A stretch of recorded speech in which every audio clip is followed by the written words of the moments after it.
What's up, guys and gals, and welcome back to the Nerd Castle. Today, we're going to be taking a look at D&D Lords of Waterdeep, which is a digital board game conversion, which you used to be able to get on your phone. You can now get it on your PC, and so you can play cross-platform, as far as I understand, online. This is a game that it is 100% board game, and so I know that's automatically going to cross a lot of people off the list, because it's not like an explosive title like a lot of people are looking for. But I am a board game fan. That's the truth of the matter, is I have a closet full of board games. I absolutely love board games, and I almost never get to play them because board games are not in vogue right now. That is just the truth of the matter, is that getting somebody to sit down and play Talisman or anything else is pretty difficult at the moment, because most people are playing, like, you know, things like Warhammer 40k, or they're playing D&D, or they're playing Dark Heresy, or they're playing some kind of tabletop game instead. But I love board games. Board games are fantastic for a quiet night of just moving pieces around a board and having a good time, and so I figured I'd show it off here today. There's my character. I'm like a little dwarf guy with an awesome helmet, and also I've got a braided mustache. Aw, yeah. How far have you made it in life if you don't have a braided mustache? Obviously not very far, because I haven't made it that far, and I've never had a braided mustache, so I'm pretty sure that that correlation implies causation. Let's go ahead and create a game right here. I do find this game to be more interesting if you play it with multiple people. And so we're going to play against the AI for right now. We're going to throw in some simple AIs, because actually the average AIs are really good at this game. They are crazy good. And so we'll go with 3 players for right now. I find the game is actually, it's not that much fun with just 2 players. With 2 players, it's pretty easy to read and figure out what's going to go on. But if you start adding in like a bunch of players, that's when the core mechanics really start to come out and become apparent. And so we'll add in like one middling AI right there. Let's go ahead and play. And so I'll try to explain the rules to you the best as I can as we go through. And so we've been given, it looks like Kairi Agvar is the name of our character. So at the beginning of the game, everybody draws a character card. The character card determines what quests you want to do while you're playing the game. The ultimate goal of the game is to complete the most quests, build the most buildings, and end up with the most victory points, which are right here, these little red gems. Going through our UI right now, I'm going to explain to you what all the little pieces are. And so we've got gold, we've got priests, we've got warriors, we've got rogues, and we've got wizards. And essentially we use those. We are a Lord of Waterdeep who is trying to influence politics and make things happen inside the city of Waterdeep, which is in the Forgotten Realms. If you've never played in that setting, it's a really good setting. It's the one that they chose for Baldur's Gate and Baldur's Gate 2 and a number of the other titles that they had going on. I do like the Forgotten Realms. It is my setting of choice when it comes to D&D if I'm going to play inside of a setting. Although there are some pretty cool other ones out there. In general, Forgotten Realms tends to be the one that I keep going back to over and over and over again. So, let's take a look at our character card first. That's how I like to start out. So, we are a mischievous half-drow. We're Kiriani Agrivar. At the end of our game, we get 4 points for every Arcana quest that we've done and every Piety quest that we've done. That means that's the entire game. We're probably going to be focused really heavily on priests and wizards because we want all the quests we complete, these right here, to be either Arcana or Piety. Now, I've showed you that stuff. This is your quest cards right here. You start with 2 at the beginning of the game. We've got 2 for Skullduggery, which is a little bit unfortunate because we're not a rogue character, and so there's not a whole lot you can do with the quests when you don't have ones that match up with your character. I do wish that there was a tile that allowed you to trade in like 2 quest cards for 2 more quest cards or something like that, but there really isn't. That's one of the only things about this board game that I've noticed so far, is that you don't really have a great way to dispose of quests that you don't want to do aside from doing them, and if you don't want to do them, that kind of represents a problem. We don't get any bonus for playing these quests. However, if we do a Sleeper Agent and Skullport, that's going to give us, whenever we play an Intrigue card, we get 2 points, but this quest takes a lot of resources and doesn't really do a whole lot for us in the immediate score, and I don't play a lot of Intrigue cards. We've got Intrigue cards down here. These can be played at the harbor. If you go down to the harbor and you play an Intrigue card, it allows you to do just random stuff like mess with your opponents, steal their stars, Mario Party style, and stuff like that. So we've got 2. We've got Graduation Day. We get 2 wizards, and then one of our opponents that we choose gets 1 wizard. We also have Assassination. Every opponent removes a rogue from his tavern and returns it to the supply. For every opponent that could not run that, we get 2 gold. So that might be a strong place to start, since probably nobody has any rogues right now. We can actually take a look at the supply. Sorry, that was Dane the Hiccup acting up as per usual mid-series. We can look at all of it, and none of them have a rogue. So were we to play that right now, we would actually make about 6 gold, which wouldn't be the worst acquisition. Now, the general mechanic of the game that you want to pay attention to is agents. Right now, we have 2 agents. On your turn, you get to play an agent to a location, and then everybody else gets to do something similar. So we can play them to Castle Waterdeep. That gives us this little icon right here, which means that we take our turn first out of everybody, which means you can constantly pass around the first player token. Having the first player token is important because if somebody else has played their agent to a location, you cannot play your agent there. So let's say that Oberyn Ironfist puts his agent at the Field of Triumph. That means I can't play at the Field of Triumph. But if I'm the first player, everything is open, so I get the first choice of where I want to play my agent. And so it adds an interesting little mechanic right there where people are constantly trying to snipe the first player's token so that they can get first pick of the things that they want as they go through the game. Given the fact that our quests are kind of terrible right now, I don't really like a whole lot of our quests at the moment. I mean, we do have options. I don't like those options, but it is what it is. I would probably focus on procure stolen goods, maybe. It's got a cheap reward. It's a little bit expensive, though. It's going to cost us 6 gold and 3 rogues in order to get that done. And I just don't feel like that payoff is good enough for 6 gold. So my first move is more than likely going to be to go to... So let's talk about the locations on the map here. We've got the Cliffwatch Inn. If you play your agent there, you get a quest. And that's pretty much it. The first person to play an agent here gets a quest and 2 gold. Second person gets a quest and an intrigue card. Third person gets a quest and then wipes all quests from the board and has them all replaced. So if there's a lot of high-powered quests up here, you might want to wipe it so that your opponents don't get high-powered quests along the way that allow them to get, like, a distinct advantage against you, because they will actively work on it. Like, they will mess with you the whole time. If we go to Blackstaff Tower, we get a wizard. If we go to Field of Triumph, we get warriors. If we go to the Grinning Lion Tavern, we get 2 rogues. If we go to the Plinth, we get 1 priest or cleric. If we go to the Aurora Realms shop, that's collecting taxes. We get 4 gold. And if we go to the Builder's Hall, it allows us to build one of these buildings down here, which puts a new location on the map that we own. They usually have better bonuses than the ones that are already on the map, and our opponents can use them with their agents, but we get something every time they do that. In addition, every building that you own at the end of the game is worth 1 victory point. So just another thing to keep in mind as well. I haven't done any investigating whether you play your agent on your own location or not, but I would assume that you probably can. But these are really good ways to get yourself a lot of extra stuff. However, given the fact that we don't really have any quests right now, I'm going to go ahead and get 2 gold and a quest card. I'm going to take... Ooh, there's not a lot of stuff here that I like, but I guess I'll take that one right there. We'll take this card. Sorry, you don't drag to your pocket. You drag it right to there. And so we've got ourselves a quest card that we've added on in. Let's go ahead and pass our turn. Our opponents are going to play. One thing that I wish you could do is slow down how fast opponents play their turns. I don't think you can do that. Oh, we got animation speeds, but you can make it play faster, and I've already got it on, like, the slowest you can possibly have it on. It's one of those things that, like, sometimes it's hard to keep track of how your opponent is playing the game. Look at that. You can, like, parallax the map and stuff. You can zoom it around. You can swipe it. You can move it. Can't I? I thought I could move the map. Maybe that's later once things start lining up down here. I don't know. Thought I could move the map before, but it doesn't look like it's going on. But it's a pretty little board game. I'm actually looking into... I don't know if there's a real version of this game, but I definitely want it. I might go buy that this weekend because I want to play this in real life really badly. So he's played... He went there, and then he played an ambush card. And then he got 2 warriors. And I think he took somebody else's warrior or something. Like I said, I wish the AI played a little bit slower and allowed you to read the card. You can go to the discard pile, and you can look and see what they've played. So every opponent moves a warrior. For everybody that could not do so, take a warrior from the supply and put it in your tavern. So that was probably pretty much everybody didn't have a warrior, right? I don't have a warrior. For right now, we've got a number of quests in here that we could be working on. He already took warriors from that side. We do have 6 gold. I'm going to take the Skulkway, I think. So I'm going to go to the Builder's Hall, and I am going to build a Skulkway.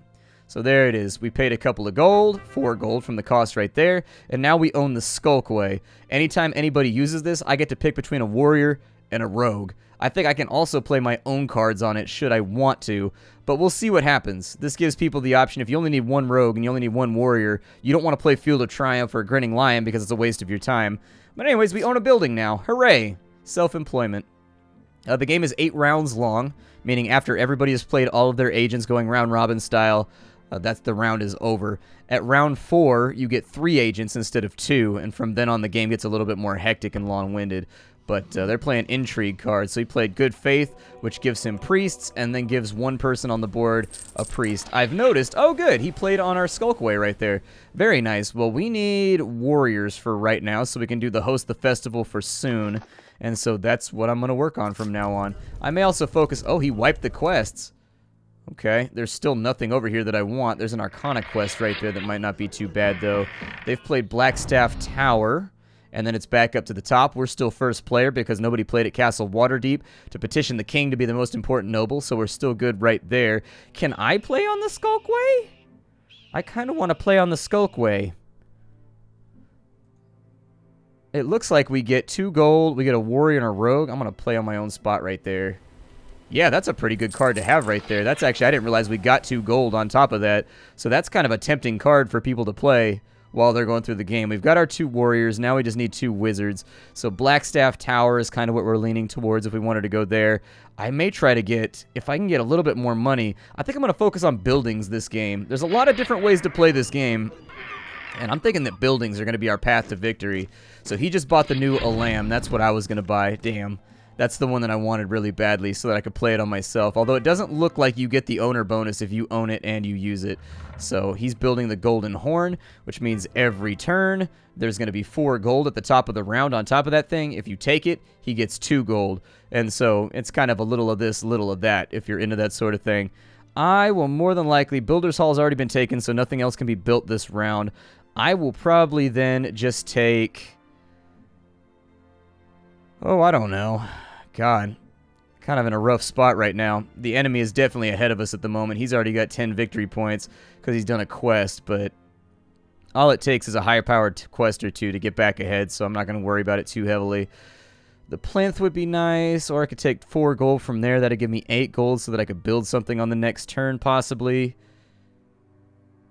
Wait, did he build the new Ullman? Or, like, what happened right there? Does that get built at the end of the round? I thought it got built right when you played on it, but I guess not. Huh. Alright, well, I guess for the moment, what intrigues do I have? So there's 2 players that don't have... Sorry, there's 1 player that doesn't have a warrior. So if I tell people to remove their rogues... Only 1 player doesn't have a rogue. Oh, I can play a utility card to get 2 wizards, though. Yeah, that might not be the worst play. Let's do that. So I'm going to go to Waterdeep Harbor. That's going to allow me to play an intrigue card. I'm going to play Graduation Day right there so that I get 2 free wizards. And so there it is. Wizards are kind of hard to come by. And then I got to pick somebody to get a wizard. I'll probably give it to somebody. Yeah, give it to him. Because he doesn't look like he's a wizard player, so I'm going to give him a wizard. And then we can complete the host festival for Sun. That's going to give us 2 priests, although we don't really have the stuff we need in order to get that. I'd still have to play the Arcana card right there in order to get that. Oh well, points is points. So we're going to play this card right here. If you've completed a quest, you can play it at the end of your turn, which is what I'm doing at the moment. We will host a festival for Sun. And so 4 gold and 2 wizards and 2 warriors. It will end up with 9 victory points and 2 priests. A little expensive, but, you know, we got to get on the game board right now. We got to get on the board, so let's do it. We've got 2 priests, so that'll be nice to have. Let's go ahead and move this forward. He's going to play an intrigue card. He's going to get 2 priests, and then he's going to give me a priest, apparently. And then he's going to placate the walking statue, which is a quest. He gets an automatic building when he does that, and he did the House of Heroes, which is an interesting choice. He's going to play the House of Heroes right there, and then he's also going to get the bonus stuff for the leader. We've got our agent back for right now. I've got to decide what our best play is here. We've got no gold, so I'm going to play that right there to pick up this Arcana card. We haven't seen a lot of piety so far, so we may lose this game simply based on quest economy at the moment. We haven't found any piety cards. I think somebody else on the map must have piety as well as their focus, and so unfortunately that's going to make it difficult for us to get stuff done. Lots of skullduggery though, man. If you're playing a rogue character right now who gets bonus points for skullduggery, I'll tell you what, this game is going pretty well for you. This game is going pretty fantastically well. 2 rounds, oh I'm sorry, round 5 we get an extra agent. Oh, somebody stole our first round token. So remove something from an opponent's stockpile and give it to yourself. It looks like we are the 2nd player now. I'm probably not going to focus on stealing that back. Is there any decent way for me to get more wizards? I need more wizards. I need it badly. I need wizards with a quickness. I've got priests. I need a warrior too. And at the same time, I also need gold. So it might be worth playing the Skulk way for right now to get a little bit of cash. And so that gives me some rogues that I don't need, but there are cards you can play that trade rogues for other things, and you never know when rogues are going to line up for another quest that you want to play too. And so sometimes you end up needing just like random things here and there. That may have not been the smartest idea, but it's something. And there's nothing on the quest list that I really want right now. He played the 4 gold right there. He protected the House of Wonder. So that's 8 more points for him right there that he scored, and then he's going to build a stone house on this side. So he gains gold for every building in play. Okay, and then somebody's got the Yawning Portal right here. The Yawning Portal allows you to pick what you want. 2 of anything that you want in order to move forward, but the Building Hall has already been played. The Building Hall, I kind of wish that like it had 2 slots or maybe 3 slots. The AI tends to focus on the Builder's Hall like really, really heavily. I've noticed that the AI loves building buildings, and so as a player, you don't get a lot of opportunities to build buildings, but against other players, you might get more of an opportunity. Right now, I'm just trying to show you how the game works, and so I'm not going to play against real people who might be waiting for me to flick my turn on over. And so, what do we have going on right now? I need 2 wizards, and I need 2 wizards bad. If I can't get 2 wizards, we're not really going to be able to do a whole lot here. Unfortunately, there's no effective way to get wizards in this game, aside from getting 1 at a time from over there, unless you get them from a card, or you get them from like a lucky thing that you play. We already played Graduation Day in order to get the other thing done. I kind of want that new land building. I kind of want it. I kind of want that right there, but I can't build it until... If I go to Castle Waterdeep, I can get an intrigue card and I get my first player token back so that I can play buildings more effectively, but we don't really have a lot of money either. So it's kind of a shit spot to be in. I'm going to play for gold right now.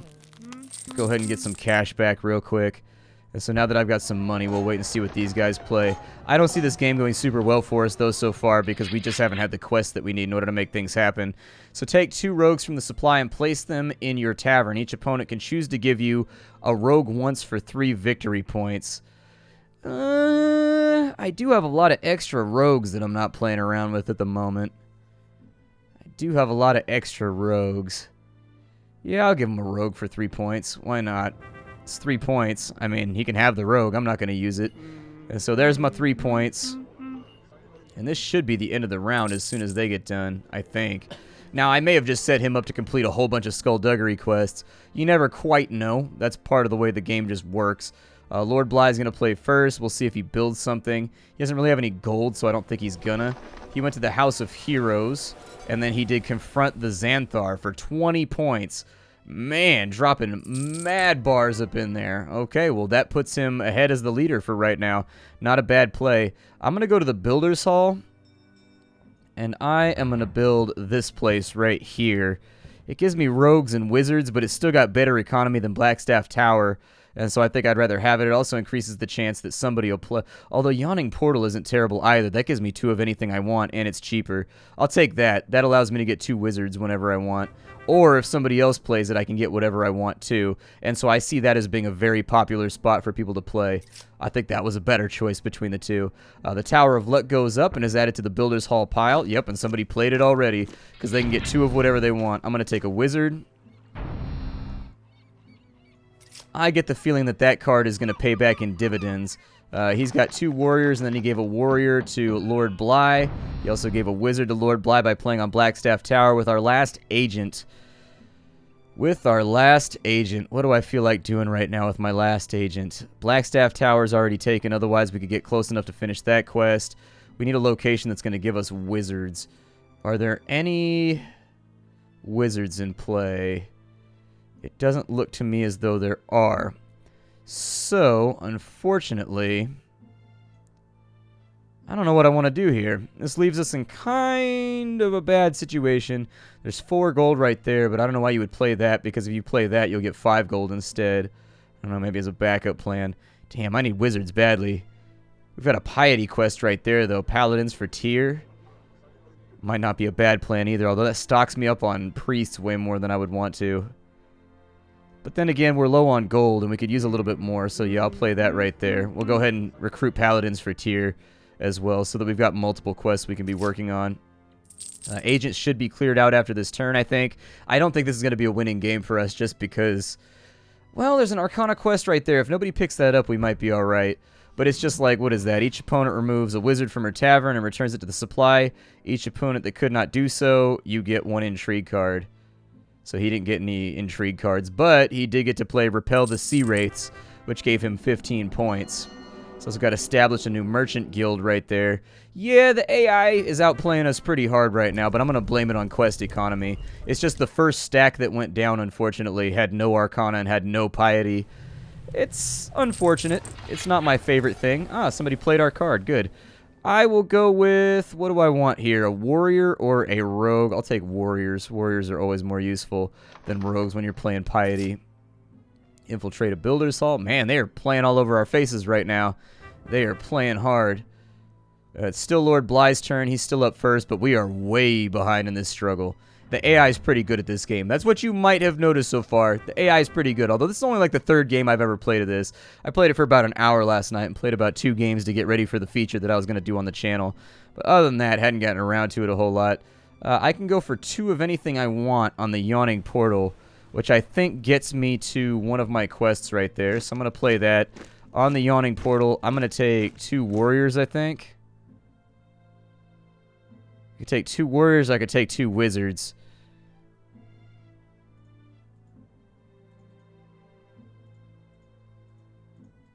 Can I not roll this back if I don't want to? I want to roll this back. How do I get my first dice back? Or am I stuck with it? I'll just take the warrior then, and we'll play Recruit Paladins for tier. So there we go. Recruit Paladins for tier is now done. We will complete that and get 10 victory points, which puts us... We're still behind everybody, but it puts us on the board. So there we go. It also gave us more priests than I actually physically know what to do with right now. So we've got a absolutely ridiculous amount of priests at the moment. He's going to play to the Skulkway. We own that too. So I will take a warrior because I need that for my Investigate Aberrant Infestation quest. So there we go, all nice and done. I think on this one we just got unlucky because what they got to do is they got cards that were applicable to their character at the moment. And what happened to us is we got 2 quest cards that had nothing to do with our character that don't benefit us at all. And so it was like, we had to spend our first turn going over here, getting a new quest, and that quest was a little bit bigger than we wanted to get in the early game, and so you ended up with some troubles there. Yeah, that's the end of our turn. He's going to play the House of the Moon and take a quest card face up. He's going to take something from over there and then take 2 gold.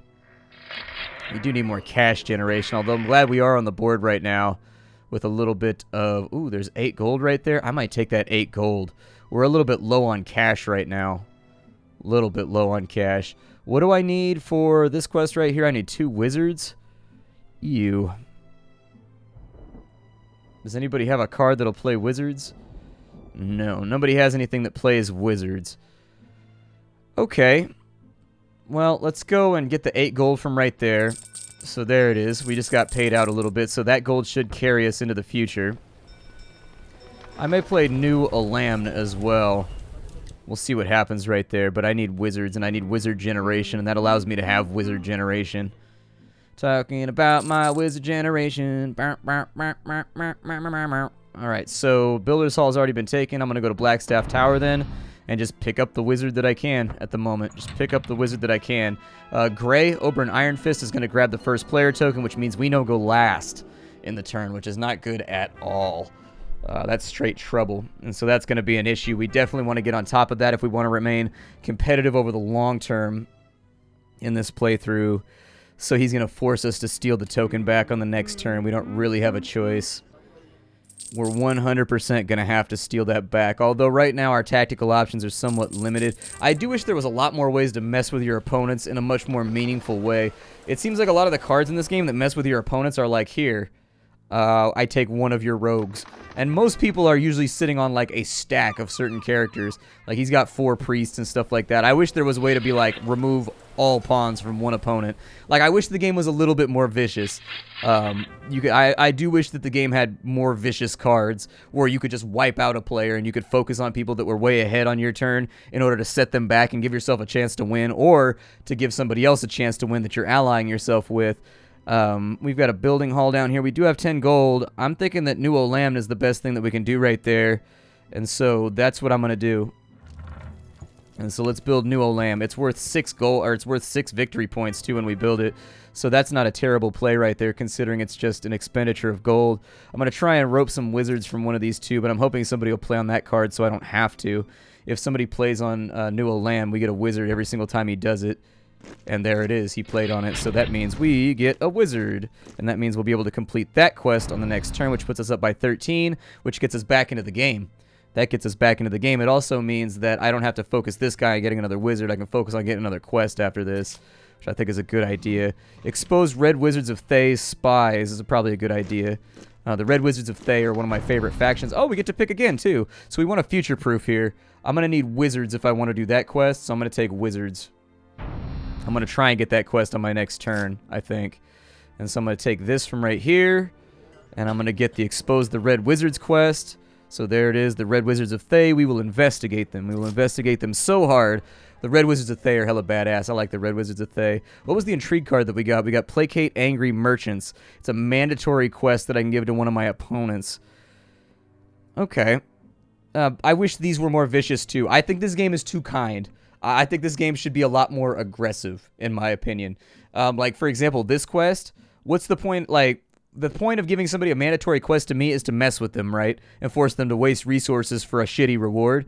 This is a perfectly decent reward for that amount of parts. If they doubled this and they made it so they had to do this quest with 2 priests, 2 warriors, and 2 wizards before they could advance, this would actually be a sincere stopgap that you could play on a player that was ahead to slow them down so that everybody could catch up. I think the game needs to be more vicious. I think the game needs to have heavier-handed cards that you can play on each other in order to force somebody to deal with things they don't want to force with.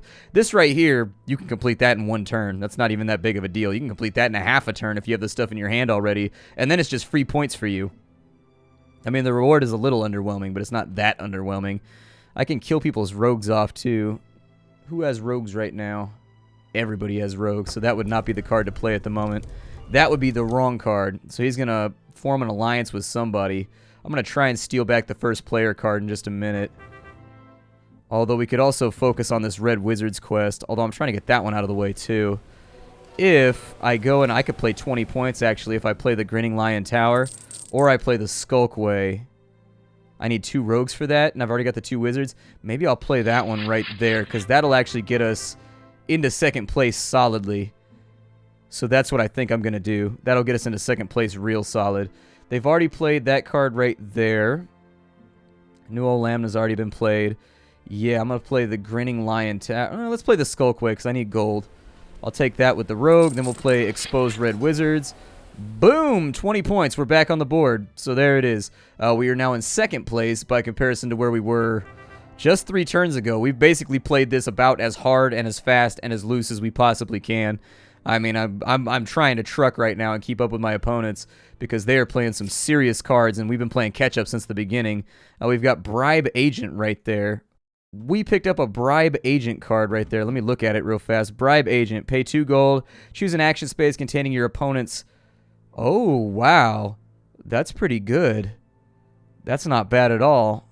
Okay, that's a pretty decent card right there. I like that card. I've never seen that one before. That's a card that's completely new to me. I've played for about an hour, hour and a half, and I've never seen that card. So new things are still coming up, even after a couple of plays, which is always a good sign with a board game. You don't want a board game to run out of options in the first little bit. All right, so it's Uktar. We're almost done with the game. We're in second place right now. He played the portal, which means that we get to grab something real fast. I need to look at my quests and see what I need. I need a wizard, so that allows me to complete the Aberrant Infestation on the next turn. This is why focusing on buildings is a really good idea, because it allows you to generate resources without having to do anything. That's always, always, always good in this game. He's going to do the Penance of Duty right there as a piety play. That's going to give him 12 points and bring him back up into the game. Hopefully when we play this, it'll be looking good for us. Somebody just played that card as well. However, I don't know what I need right now in order to make this work. Piety.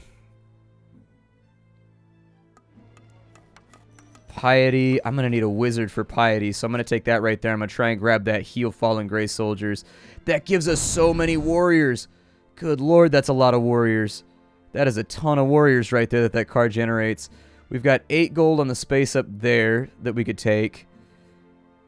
We could take a face-up quest right now and also get a priest, which I think is not terrible.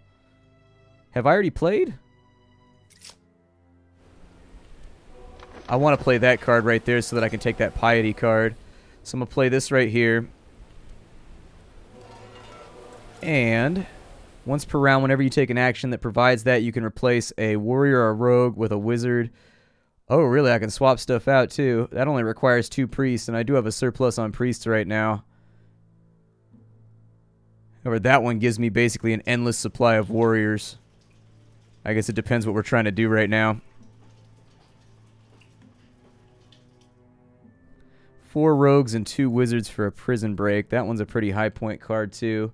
But it doesn't play into our strategy. I don't know which of these 2 I want, because that payoff is not super good for what this quest costs. So I'll take that right there for now. I think I have the stuff to play that one. I think. Pretty sure I can play that card right now, and I don't know why it's not letting me play it.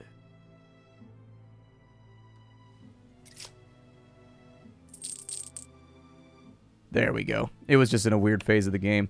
So there's 13 more points that we've played. That is going to clean out our supply a little bit. But it keeps us on the board, and in fact, we're winning now with a comeback. Don't call it a comeback.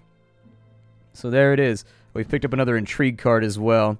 And it is Arcane Mishap. Everyone removes a wizard from their tavern and returns it to the supply. For each opponent that could not do that, you generate an intrigue card. Okay. It's alright, but it's kind of late in the game for that intrigue card. He used my building, so I get to pick what I want. What do I have going on with my quests right now? What could I use? I could always use another wizard, although I wish I had a gold generation resource. That would help out quite a bit, too. I guess I'll take a warrior for right now. I don't really have anything else that I need. Don't really have anything else that I need for the moment.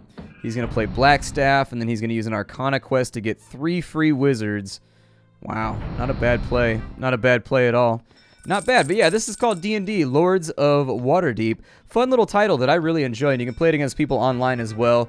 I haven't been able to matchmake with anybody just yet with it, but I tried it like 1 in the morning, so that's probably why it wouldn't match me with anybody. I will see you all next time. Thank you for stopping on in. This game is available at the description down below the video if you wanted to get it for yourself. Otherwise, my name is Splattercat. I show off indie games and whatnot.